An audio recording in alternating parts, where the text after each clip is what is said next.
নমস্কাৰ এই মুহূৰ্তত ৰাজ্যবাসীলৈ কেইবাটাও ভাল খবৰ লৈ আহিছোঁ আগুৱাইছোঁ প্ৰথমটো খবৰ দেশৰ কোটি কোটি কৃষকৰ বাবে আহি গ'ল এটা ডাঙৰ খবৰ শীঘ্ৰে প্ৰতিগৰাকী কৃষকৰ একাউণ্টত সোমাব ধন পিএম কিষাণৰ 22 নম্বৰ কিস্তিৰ ধন আপুনিও সাজু হওক পিএম কিষাণৰ 22 নং কিস্তিৰ ধন ল'বলৈ নতুন নিয়মৰে এবাৰ দেশৰ কৃষকৰ একাউণ্টত জমা হ'ব ধন এই ধন পাবলৈ আজিয়ে কৰি লওক কেৱাইচি আপডেট নকৰিলে লাভ নকৰিব পিএম কিষাণৰ ধন জালিয়াতিৰে নাম সন্নিবিষ্ট কৰা হাজাৰ হাজাৰ ভুৱা কৃষকৰ নাম কটা গৈছে পিএম কিষাণৰ 22 নং কিস্তিৰ ধন পাবলৈ সাজু হওক প্ৰকৃত কৃষকসকল মুকলি হৈছে হেল্পলাইন নম্বৰটো হৈছে 155261 ইয়াৰ লগতে দিব ওলাইছোঁ অৰুণোদয় আঁচনি হিতাধিকাৰীৰ বাবে এটা জৰুৰী খবৰ অৰুণোদয় আঁচনি লাখ লাখ হিতাধিকাৰীয়ে শীঘ্ৰেই আপডেট কৰক কেৱাইচি ফেব্ৰুৱাৰী মাহত লাভ কৰিব ডাঙৰ উপহাৰ অৰুণোদয় আঁচনিৰ ধন নিয়মীয়াকৈ পাবলৈ বেংকৰ একাউণ্টত ঠিক হৈ থাকিব লাগিব বহু লোকে কেৱাইচি নকৰে কাৰণে অৰুণোদয়ৰ ধন জমা নহয় চৰকাৰে টকা দি দিয়ে কিন্তু একাউণ্টলৈকে নাযায় ইয়াৰ কাৰণ একাউণ্টটোত কেৱাইচি আপডেট হৈ নাথাকে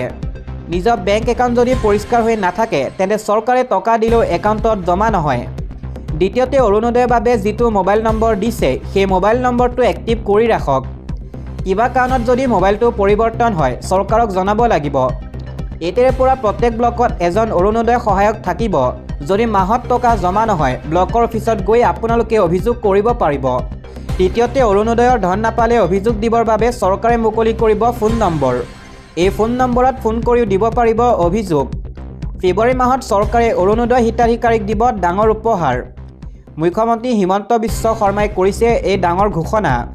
দিব ওলাইছোঁ চৰকাৰী ঘৰ নোপোৱাসকলৰ বাবে এটা ভাল খবৰ ৰাজ্যত নতুনকৈ আৰু 30 লাখ পৰিয়ালে লাভ কৰিব PMAY ঘৰ নতুনকৈ আৰু 30 লাখ মানুহে কৰিছে জিঅ' টেগিং প্ৰস্তুত কৰিব নতুন হিতাধিকাৰী তালিকা কোনো দৰিদ্ৰ পৰিয়াল বাদ নপৰে পকী ঘৰ লাভৰ পৰা মুখ্যমন্ত্ৰী ডক্টৰ হিমন্ত বিশ্ব শৰ্মাই কৰিলে এই ডাঙৰ ঘোষণা মুখ্যমন্ত্ৰী হিমন্ত বিশ্ব শৰ্মাৰ সেই মন্তব্যৰ দেখুওৱাৰ চেষ্টা কৰিছোঁ নতুনকৈ জিঅ' টেগিং কৰা সকলক আমি ঘৰ দিয়া আৰম্ভ কৰিম ঘৰ নিৰ্মাণৰ বিষয়ে আপোনালোকক ডিপাৰ্টমেণ্টে বুজাই দিছে প্ৰথম কিস্তিৰ ধন পাম ব্যৱহাৰ কৰিম তেতিয়াহে দ্বিতীয় কিস্তিৰ ধন পাম ইয়াত যদি প্ৰথম কিস্তিৰ ধন আমি উচিত ব্যৱহাৰ নকৰোঁ আমি দ্বিতীয় কিস্তিৰ ধন চৰকাৰৰ পৰা নাপাম সেইকাৰণে চৰকাৰে আগবঢ়োৱা ধনৰ যাতে সু এটা ব্যৱহাৰ কৰে তাৰ বাবে মই আপোনালোকক আকৌ এবাৰ অনুৰোধ কৰিম নতুনকৈ জিঅ' টেগিং কৰা সকলক আমি ঘৰ দিয়া আৰম্ভ কৰিম ঘৰ নিৰ্মাণৰ বিষয়ে আপোনালোকক ডিপাৰ্টমেণ্টে বুজাই দিছে প্ৰথম কিস্তিৰ ধন পাম ব্যৱহাৰ কৰিম তেতিয়াহে দ্বিতীয় কিস্তিৰ ধন পাম ইয়াত যদি প্ৰথম কিস্তিৰ ধন আমি উচিত ব্যৱহাৰ নকৰোঁ